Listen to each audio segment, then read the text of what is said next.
Hello and welcome. If you're new here, my name is Joe, and I rant about the things that I think we need to do to prepare for the coming effects of climate change. If you've been here before, welcome back. In this video, this will be the first in a multi-part series about how and why to replace capitalism.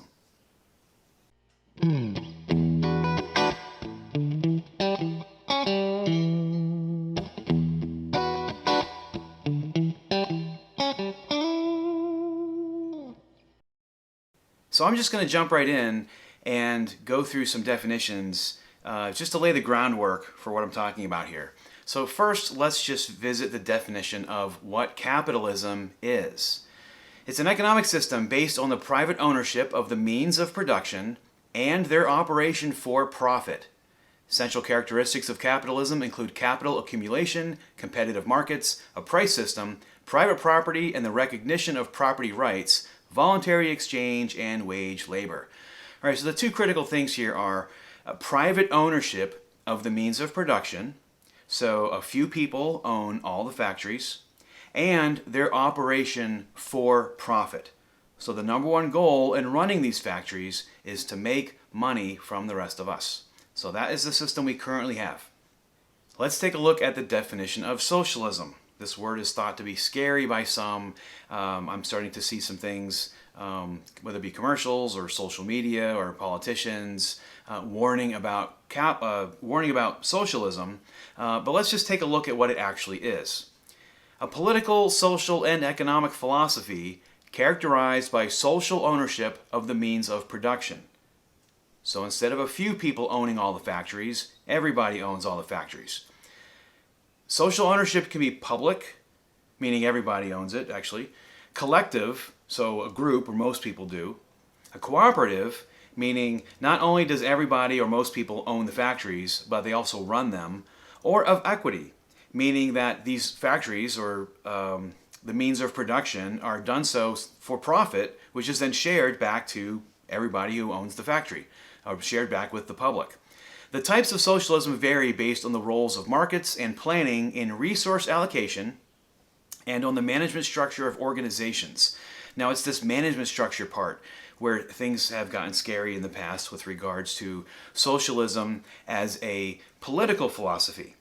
I'm focusing specifically on the economic aspect, which is not a few people owning all the factories, but instead everybody owns and benefits from any profiting from the running of those factories. But if everyone profits, there's no need for anyone to profit.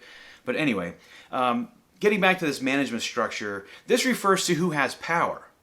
So socialism refers to, as an economic philosophy, who owns the factories, who has the money. But this management structure aspect refers to the political philosophy of socialism, which is who has the power. And again, I think this is where it's better to focus on the economic aspect. I am not a fan of socialism by this strict definition. I like the economic aspect of it versus the political. But anyway, let's go on to what a market economy is. An economic system in which the decisions regarding investment, production, and distribution are guided by the price signals created by the forces of supply and demand. This is what we have right now. Market economies range from where state activity is restricted to providing goods and services to promoting social welfare. So by state activity, that refers to government. The government providing goods and services like fire department, schools, and promoting social welfare, such as taking care of the poor, making sure there's a social safety net. But the laws of supply and demand, or the law of supply and demand, is basically how capitalism works, in that when there's more demand, the price goes up, and when there's less demand, the price comes down. Now those are price changes because of demand. Supply is supposed to meet demand. When there is more demand, supply should increase. When there's less demand, supply should decrease. That's not how things currently work, though. Right now, it's not a matter of supply meeting demand. Nowadays, it seems like companies just create a supply and then spend a ton of money on marketing to generate demand, to make people think, hey, you want this, hey, you need this. So even by this definition of market economy, which is how theoretically things work right now, these are very corrupted by forcing people to think that they need something. Well, not forcing them, but by tricking them through marketing, deceiving them, by making them feel bad if they don't own something, or they're not as good as, their life isn't as good as it could be if you don't own this or own that or drive this or have this brand. Our lives are defined by marketing versus what we really should be focused on, but I'm going off on a tangent there. But anyway, let's keep on going with these definitions. So a planned economy is an economic system where investment, production, and the allocation of capital goods takes place according to economic-wide economic plans and production plans. The level of centralization or decentralization in decision-making and participation depends on the type of planning mechanism used. So that refers to, well, really the structure of government that is dictating the structure of these organizations. But the key here is that there are plans in place. Production plans, economic plans. So basically, it's a way of actually ensuring that supply and demand are back in balance with each other and not corrupted by those who are looking for profit. If a community needs 10,000 rolls of toilet paper a month, then that community should create 10,000 rolls of toilet paper per month.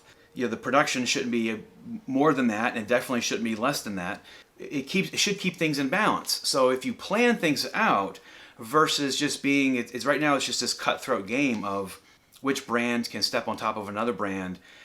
Do we really need 50 brands of toilet paper? Probably not.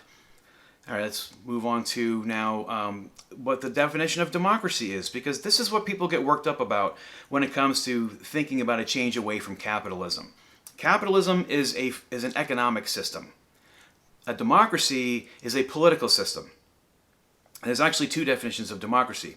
The most common form is a form of government in which the people have the authority to choose their governing legislators. So, elections. Another definition, and this is the original definition of democracy, it's a form of government in which the people have the authority to decide directly on legislation. So this is what happens at town meetings, at the local level. If you go to your annual town meeting, if you vote, you are helping to decide whether or not a new bylaw is passed or is changed or whatever is being voted on. The people decide as a group. It's just whoever shows up. Aspects include freedom of assembly and speech, inclusiveness and equality, membership, voting, and minority rights. Now, membership refers to citizenship. Inclusiveness and equality and minority rights are kind of some gray areas. There's been some fluctuating definitions of those with regards to our government over the last couple hundred years. We're getting there way too slowly, but anyway. Now, what democracy consists of 4 key elements. And again, remember, democracy is not an economic system. It is a political system. And they are not connected to each other. Democracy does not have to be capitalistic. And capitalism does not have to be democratic. In fact, right now it's not. So these 4 key elements. Number 1, a system for choosing and replacing the government through free and fair elections. That's getting a bit iffy. The active participation of the people as citizens in politics and civic life. So people have to actively participate, which means they have to be actively informed. They have to be educated. This is why Thomas Jefferson advocated for public education. This is why public education is now mandatory for people up to age 16 or 18, if they want to drop out anyway. But you have to go to school because democracy depends on it. Number 3, protection of the human rights of all citizens. Again, there's been some gray areas there.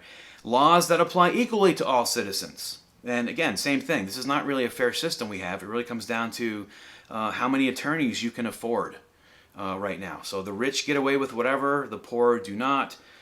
We can see there are holes in all 4 of these in our current form of democracy. So, if we really want to hold true to what democracy is, we need to move away from capitalism anyway. But the big problem with capitalism is its threat to the planet. Okay, with capitalism, again, is an economic system that says a few people can own everything. So it really comes down to, is the planet something that we all own, or is the planet something that we allow a few people to own and ruin? So anyway, I'm going to address this further in additional videos. I'll stop this one here. I just want to, again, lay the groundwork of, through these definitions, lay the groundwork of what I'm going to expand upon. So again, I will wrap this one up. I hope you enjoyed it. If you did, please click like below. Feel free to comment or ask any questions.